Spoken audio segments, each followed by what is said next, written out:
La signature de l'accord de paix entre la République démocratique du Congo et le Rwanda est prévue ce vendredi ici à Washington à 13h30 local. Il sera de Kinshasa. C'est un programme très léger en présence du secrétaire d'État américain Marco Rubio, Madame la ministre d'État, ministre des Affaires étrangères de la RDC, Thérèse Kayikwamba, et son homologue du Rwanda vont signer cet accord qui est censé mettre un terme à la guerre et à obtenir le retrait inconditionnel des groupes armés.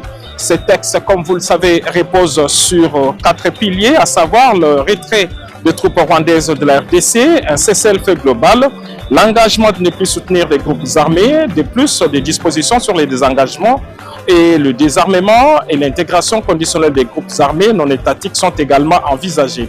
Selon plusieurs analystes rencontrés ici à Washington ainsi que des diplomates, il s'agit d'un texte très équilibré. La signature va marquer la fin de cette guerre essentiellement économique qui a duré plus de 30 ans en République démocratique du Congo. Une rencontre bilatérale est prévue à l'issue de cette signature entre la chef de la diplomatie congolaise et son homologue américain.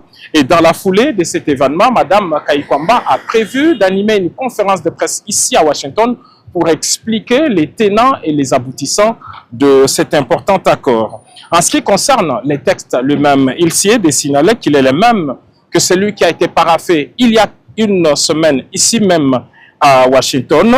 Les deux ministres des Affaires étrangères sont déjà sur place dans la capitale américaine.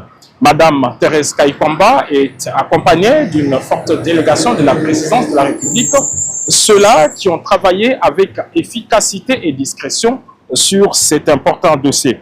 C'est donc un autre succès diplomatique important pour le président de la République, Félix Antoine Tshisekedi Tshilombo, mais c'est aussi le début d'un partenariat privilégié entre la République démocratique du Congo et la première puissance mondiale, à savoir les États-Unis d'Amérique.